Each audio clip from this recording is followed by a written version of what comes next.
The gleaming spires of New Singapore Station pierced the eternal night of space, their crystalline surfaces reflecting the light of distant stars.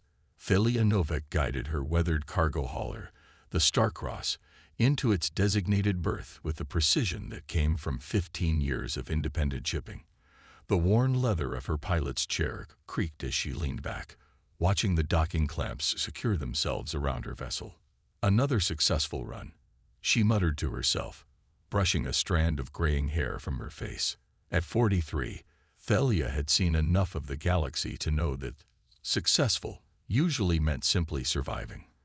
The Starcross wasn't much to look at, but it was home, and it kept her fed.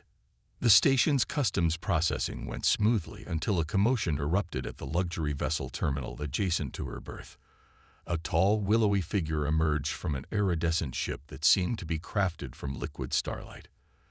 The being's skin had a subtle purple sheen, and elaborate bioluminescent markings traced patterns across their exposed arms and face.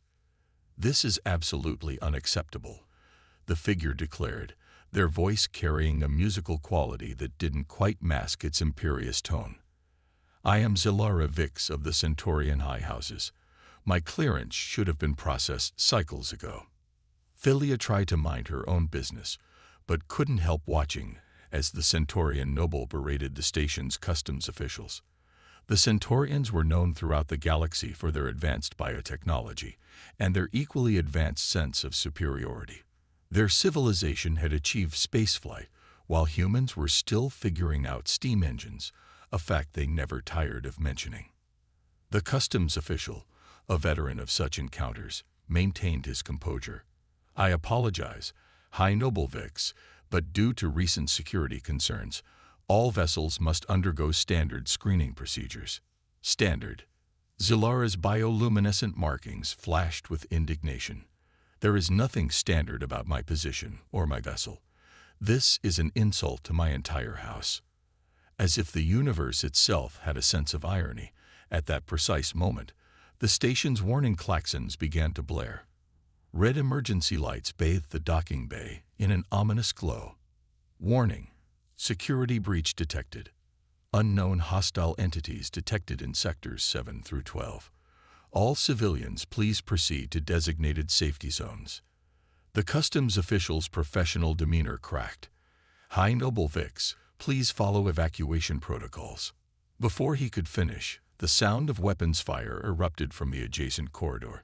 The official and his staff immediately began ushering people toward the emergency shelters, but in the chaos, Philia noticed Zilara Vix standing frozen, their markings pulsing with what appeared to be fear rather than anger.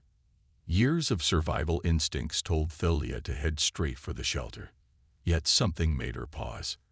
Perhaps it was the sudden vulnerability she saw in the Centaurian stance, so different from their earlier arrogance. Or maybe it was simply the human tendency to help that had somehow survived centuries of harsh space travel.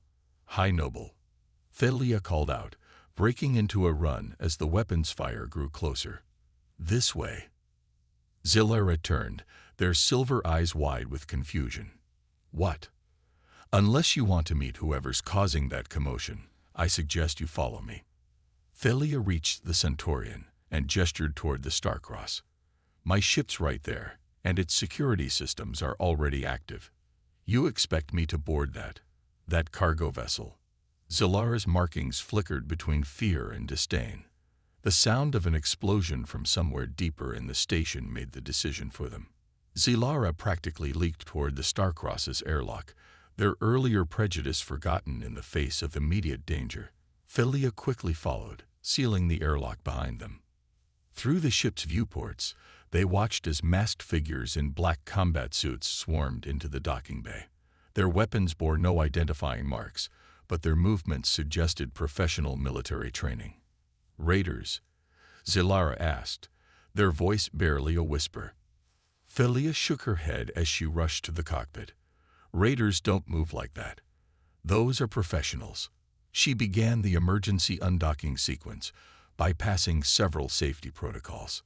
"Something tells me they're not here for my cargo of industrial polymers." The reality of the situation seemed to dawn on Zilara. "They're here for me." But how did they know? Their markings dimmed to a deep blue that Thalia interpreted as despair. "Well, your ship does stand out a bit," Thalia replied as she fired up the Starcross's engines. "And you weren't exactly subtle about announcing your presence." The docking clamps released with a shudder, and Thalia guided the ship away from the station, just as the armed figures reached their berth. A few energy bolts struck the hull, but the Starcross's shields, while old, were well maintained. As they accelerated away from New Singapore Station, Thalia glanced at her unexpected passenger. Heiress stood rigid, their elegant attire now rumpled, their composition far from the imperious noble who had been demanding special treatment minutes ago. "I don't suppose you'd like to tell me why a group of professional soldiers just attacked a civilian station to get to you?" Thalia asked, plotting a course that would take them through some of the less traveled shipping lanes. Zalara's markings shifted to a pattern Thalia hadn't seen before. "It's complicated, and classified at the highest levels of Centaurian government." "Of course it is," Thalia sighed, checking the sensor readings for pursuit craft. "Well, High Noble Vix, it seems we're going to have plenty of time to discuss complicated matters. Because right now, we're all each other has." The Starcross drifted through an asteroid field in the outer rim, its engines running silent.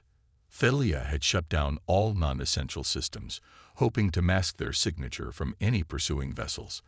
In the dim emergency lighting, she could see Zalara's bioluminescent markings casting subtle patterns on the cockpit walls.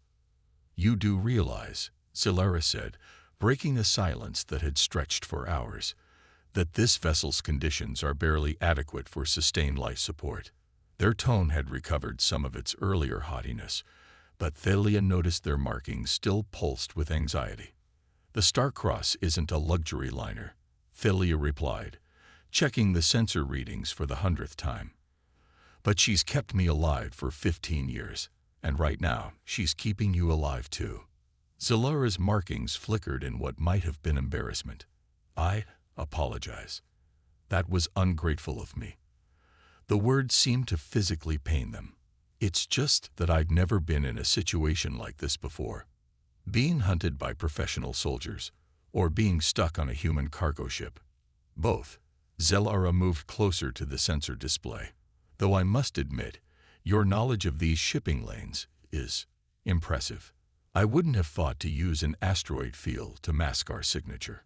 Thalia allowed herself a small smile. "When you spend enough time in the black, you learn all sorts of tricks." Speaking of which, she adjusted their course slightly. "Ready to tell me why those soldiers were after you?"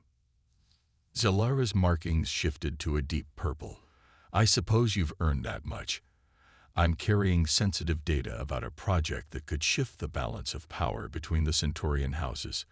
Some factions would prefer that information never reach the High Council, and they're willing to attack a civilian station to stop you." Thalia whistled low. "Must be some project." Before Zalara could respond, proximity alarms blared to life. 3 ships had appeared on the edge of their sensor range, their energy signatures matching the latest military specs. "They found us." Zalara's markings pulsed rapidly with fear. "How did they find us?" Thalia's hands flew across the controls, bringing the Starcross's systems back online. "Questions later. Right now, we need tow." The ship rocked violently as energy beams sliced through the asteroid field. Thalia threw the Starcross into a series of evasive maneuvers, using the asteroids as cover. "Can this vessel outrun them?" Zalara had grabbed onto a support beam, their usual grace abandoned in favor of staying upright. "Not in open space," Thalia replied through gritted teeth. "But they can't match my maneuverability in here. The trick is getting to the Novara corridor before they." Another blast caught the Starcross's port side, sending warning lights cascading across the control panel. The ship's artificial gravity flickered, and for a moment they were weightless before the backup systems engage. "Hull breach in Cargo Bay 3, the ship's computer announced calmly. "Emergency containment fields holding." "We need options," Thalia muttered, more to herself than to Zalara. The Novara corridor is still 20 minutes away at full burn, and we won't blast 5 against their weapons. To her surprise, Zilara moved to the co-pilot station.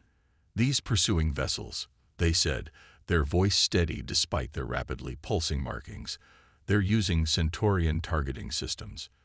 All our military vessels have a specific weakness in their sensor arrays. If we could generate a powerful enough electromagnetic pulse, we'd blind them long enough to escape, Thalia finished. But the Starcross doesn't have weapons capable of generating that kind of pulse. No, Zilara agreed, their markings taking on a determined glow. But I possess certain biological capabilities. Centaurians can generate bioelectrical fields. With the right modifications to your ship's power distribution system, I could amplify that ability. Thalia dodged another barrage of energy beams. You're talking about linking yourself directly to my ship's power grid. That could kill you. Do we have another choice? Another hit rocked the ship. Emergency containment fields at 60%. The computer helpfully informed them. Fine, Thalia said, already adjusting power distribution patterns. But if you die, I'm not explaining it to your High Council. Working together, they quickly modified the power relays in the cockpit. Zilara placed their hands on the newly exposed circuits, their markings beginning to glow with increasing intensity. This will take approximately 30 seconds to charge, they said, their voice strained. Can you keep us alive that long? Watch me, Thalia replied, pushing the Starcross's engines beyond their safety limits. The ship screamed through the asteroid field, debris scratching against the hull as they wove between larger rocks. 20 seconds. The pursuing ships were closing in, their weapons fire becoming more accurate. 10 seconds. A direct hit knocked out their shields completely. Now. Zilara's voice was almost a scream as their markings erupted in brilliant light. Energy coursed through the ship's systems, and for a moment, everything electronic went dark. When the systems came back online, the pursuing ships were drifting, their sensors temporarily blinded by the electromagnetic pulse. Zilara collapsed in the co-pilot's seat, their markings barely glowing. Hold on, Thalia said, pushing the engines to full power. The Novara corridor is just ahead. Once we're in, they won't be able to track us. As the Starcross limped toward the safety of the corridor, Thalia glanced at her passenger. Zilara's eyes were closed, but their markings still pulsed weakly. That was either incredibly brave or incredibly stupid, Thalia said softly. Perhaps, Zilara whispered, their eyes still closed. I'm learning that humans aren't the only ones capable of both. The Novara corridor's swirling violet gases cast strange shadows through the Starcross's viewports. Thalia worked steadily at the repair station, trying to patch the ship's damaged systems, while Zilara recovered in the crew quarters. The Centaurian had been unconscious for nearly 6 hours after their desperate gambit with the electromagnetic pulse. A soft chime from the medical scanner drew Thalia's attention. Zilara was awake. She found them sitting up on the narrow bunk, their markings still dim but steadier than before. The mighty High Noble, awake at last, Thalia said, leaning against the doorframe. How does it feel to nearly kill yourself, saving the human's rusty cargo hauler? Zilara's markings shifted in what Thalia was beginning to recognize as amusement. Surprisingly satisfying, though I'd prefer not to make a habit of it. They attempted to stand but swayed slightly. I seem to be experiencing some residual effects. That's what happens when you channel enough energy to disable 3 military vessels through your nervous system. Thalia moved to steady them. The medical scanner says you'll recover, but you need rest. We don't have time for rest. Zilara's markings pulsed with urgency. Those ships will recover their systems eventually. And what I'm carrying. They trailed off, their expression troubled. Thalia pulled up a chair. About that. I think it's time you told me exactly what kind of data it is worth killing over. These weren't just house rivals trying to embarrass you. Those were professional wetwork teams. Zilara was quiet for a long moment, their markings shifting through various patterns Thalia couldn't interpret. Finally, they spoke. What do you know about the Centaurian biotech program? Only what everyone knows. You're centuries ahead of human biological science. Your medical treatments, your environmental adaptation capabilities, your biological ships, they're all far beyond what we can achieve. Yes, but do you know why? When Philia shook her head, Zalura continued. Our advancement isn't purely the result of time and intelligence.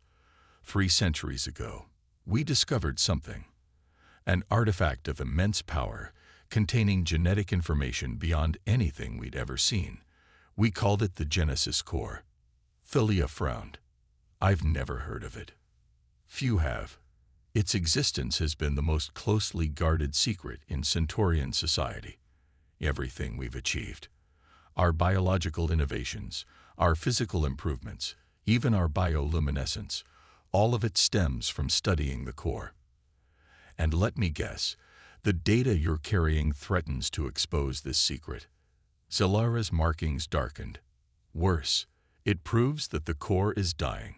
The genetic information is degrading, and with it, potentially everything we've built using its knowledge. But more importantly, it proves that certain Centaurian houses have been performing illegal experiments, trying to stabilize the degradation. Illegal how? They've been experimenting on humans. Zalara's voice was barely a whisper.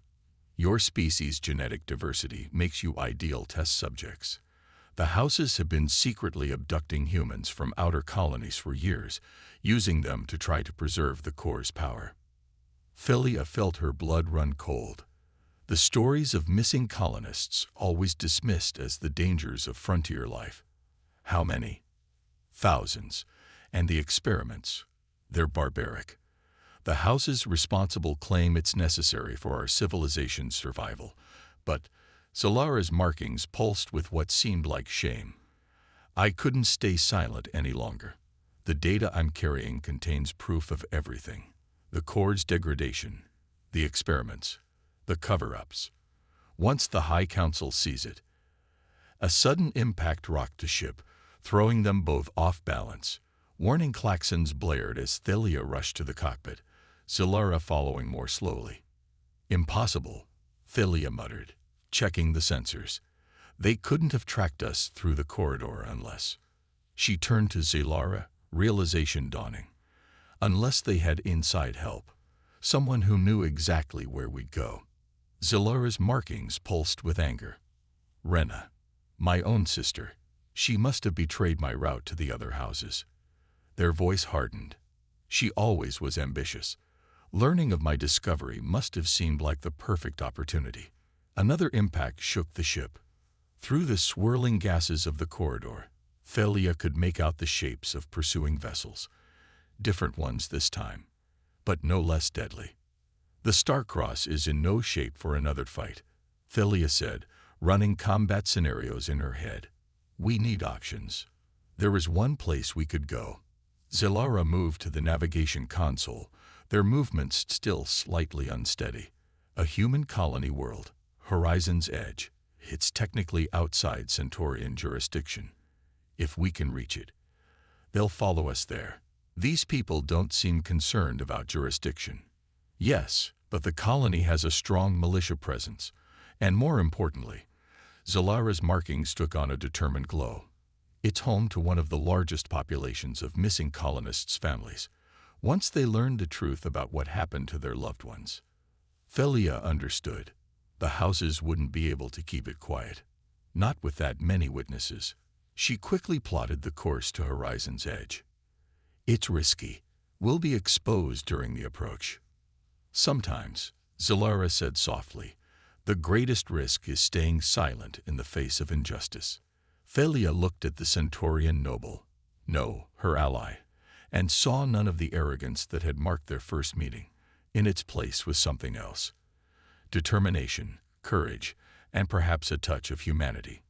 Hold on then, Philia said, pushing the Starcross's engines to their limit once again. Let's go make some noise. Horizon's Edge appeared as a blue-green jewel against the black of space, its twin moons casting long shadows across its surface. The Starcross limped toward the colony world, its hull scarred from multiple firefights during their desperate journey.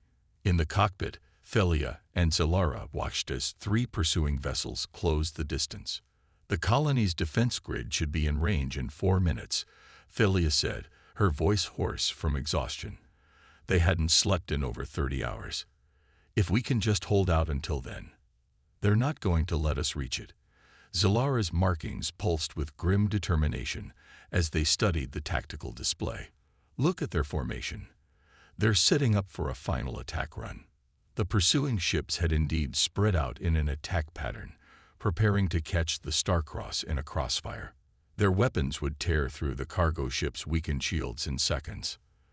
"There might be a way," Philia said, her hands dancing across the controls. "But you're not going to like it." "At this point, I think I've abandoned most of my prejudices about human solutions." "Good." Philia began powering down several systems.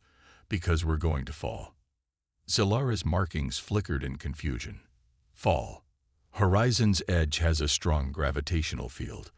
If we cut power to everything except life support and emergency thrusters, we can use that gravity to accelerate faster than they can safely follow. They'll have to break off pursuit or risk burning up in the atmosphere." "And what prevents us from burning up as well?" Philia managed a tired smile. "Trust." Before Zilara could respond, Philia killed the engines. The Starcross plunged toward the planet, picking up speed as gravity took hold. Warning alerts blared as they exceeded safe atmospheric entry velocities. "Hull temperature rising," the computer announced calmly.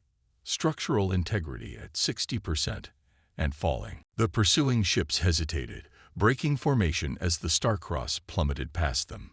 2 pulled away immediately, unwilling to risk the dangerous descent. The third, however, stayed with them, its pilot either more skilled or more desperate. "They're still on us," Zilara reported, their markings pulsing rapidly with anxiety. "And I don't think the ship can take much more of this." "Structural integrity at 40%, the computer agreed. "Hull breach imminent." The atmosphere began to tear at the Starcross's hull, creating a corona of superheated plasma around them. Through the flames, Philia could see the colony's sprawling habitation domes growing larger. "Almost there," she muttered, her knuckles white on the controls. "Almost." A burst of weapons fire from their pursuer caught the Starcross's stern, sending them into a spin. Warning klaxons reached a fever pitch as multiple systems began to fail. "Structural integrity critical," the computer announced. "Hull breach detected in sections 3 through 7. "Philia." Zilara called out, their markings blazing with fear. "We need to pull up." "Not yet." Philia gritted her teeth, fighting to stabilize their descent. "We pull up too soon, and they'll have a clean shot at us."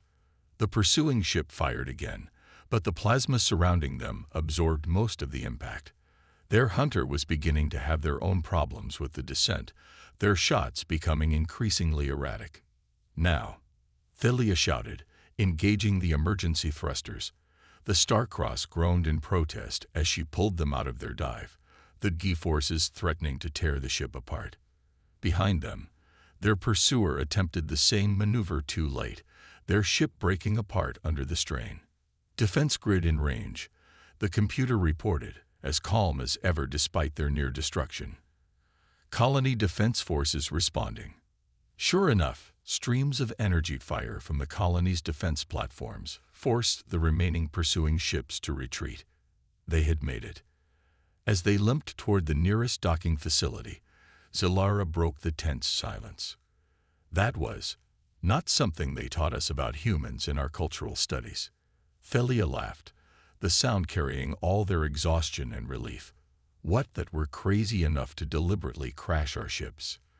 That you can turn destruction into salvation?" Zilara's markings had taken on a new pattern, one Philia hadn't seen before. "My people pride themselves on their advancement, their sophistication, but perhaps we've forgotten something important along the way." "And what's that?" "That sometimes the crudest solution, born of necessity and courage, can achieve what all our technology cannot." They paused, their markings shifting to a softer glow. I owe you an apology, Thelia Novak. Not just for today, but for every time I look down on humans, thinking us superior. Save the apology, Thelia replied, guiding them toward the landing pad where emergency response teams were already gathering. We're not done yet. Those houses you mentioned, the ones experimenting on humans, they're not going to stop just because we escaped. No, Zilara agreed, their markings hardening with resolve. But neither will we. The families of the missing colonists deserve to know the truth. And my people, we need to face what we've become in our pride and fear. As they touched down on Horizon's edge, Thelia looked at her companion. This proud alien noble who had risked everything to expose an injustice, and saw not a superior being, but simply a person trying to do what was right. Well then, she said, powering down the Starcross's remaining systems, let's go start a revolution. The central meeting hall of Horizon's Edge was packed beyond capacity. Colonists filled every available space, their faces a mix of anger, grief, and determination as they watched the evidence unfold on the massive display screens. Zilara stood before them, their markings pulsing steadily as they presented the data they had risked everything to deliver. Thelia watched from the side of the stage, her hand resting near her sidearm.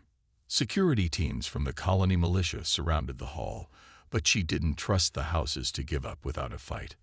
The past week had been a blur of preparations, encrypting data, and gathering supporters. Now, everything would change. These are not merely numbers and statistics, Zilara was saying, their voice carrying to every corner of the hall. Each data point represents a person, someone's parent, child, or spouse. My people took them, used them, all in the name of preserving our way of life. Images flashed across the screens, sterile laboratories, holding cells, medical data showing the results of brutal experiments. The crowd's murmurs grew darker, but Zilara continued. But the truth is, we were preserving nothing but our own pride. The Genesis core, the source of our supposed superiority, is failing. Rather than face this reality, rather than seek help or admission of our limitations, we chose to sacrifice others to maintain our illusion of perfection. A commotion near the entrance drew Thelia's attention. Colonial security officers were confronting a group of new arrivals, Centaurians, their markings indicating high rank. Right on schedule, Thelia muttered, signaling to the militia teams. They had known this moment would come. The lead Centaurian stepped forward, his markings blazing with authority. This assembly is unauthorized. Noble Zilara speaks without the consent of the houses. Their words are treason. Their words are truth. The shout came from the crowd. A woman stood, her face streaked with tears. My daughter disappeared 3 years ago. You told us it was frontier raiders, but she's in your files.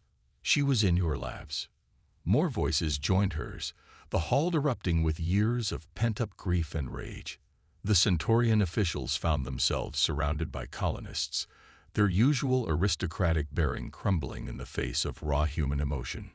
Zilara raised their hands, their markings pulsing with a calming rhythm that somehow cut through the chaos. What was done cannot be undone. But today, we have a choice. We can continue down this path of pride and secrets, or we can choose something new, something better.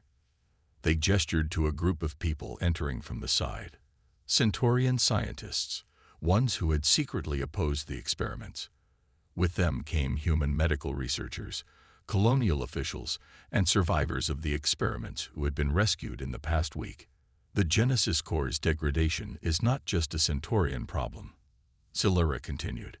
Its knowledge, twisted though our use of it has been, could benefit all species, but only if we work together, openly and ethically. The human capacity for adaptation, for survival, for innovation, these are not resources to be exploited, but gifts to be shared. The hall had grown quiet, the anger giving way to something else. Hope, perhaps, or at least the possibility of it. My own journey. Zilara's voice softened, their markings taking on the pattern Thelia now recognized as humility. began with disdain for a human cargo pilot.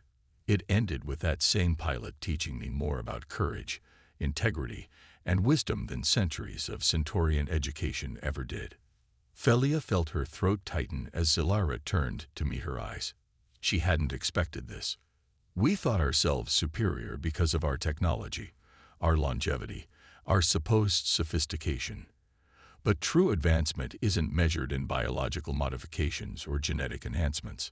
It's measured in the capacity to grow, to change, to admit our wrongs and work to right them. The Centaurian officials had stopped trying to interrupt, perhaps recognizing that something fundamental had shifted. The crowd's mood had transformed from vengeful to resolute. "I propose a joint commission," Zilara announced. "Equal representation from both species. Complete transparency about the experiments, reparations for the victims' families, and a new research initiative to stabilize the Genesis Core's knowledge in a way that benefits all. Not through force or theft, but through cooperation." The next hours passed in a blur of discussions, agreements, and the first tentative steps toward healing. Felia watched as humans and Centaurians who had been enemies began talking, planning, finding common ground in their shared future. Later, as the colony's artificial night cycle began, Felia found Zilara standing at a viewport, watching the stars. "Your markings," Felia said, moving to stand beside them. "They're different now." Indeed, the patterns that moved across Zilara's skin had changed, becoming something neither purely Centaurian nor human, but a harmony of both. "We believed our bioluminescence made us special," Zilara replied softly. "But it was never about the light itself. It was about what it revealed: truth, emotion, connection. Things humans achieve without any biological modifications at all." Felia smiled. "So what happens now?" "Now." Zilara's markings rippled with what Felia had learned was anticipation. "Now we rebuild. Both our worlds, both our peoples. It won't be easy. Many will resist change. Good thing they've got a stubborn cargo pilot and a reformed noble to show them the way." Zilara's markings flickered with amusement. "Indeed. Though I wonder, is your ship up for more adventures? The Commission will need someone to transport sensitive materials, coordinate between worlds." "The Starcross has survived worse," Felia replied, thinking of their journey. "Besides, someone needs to keep you from getting too formal about everything."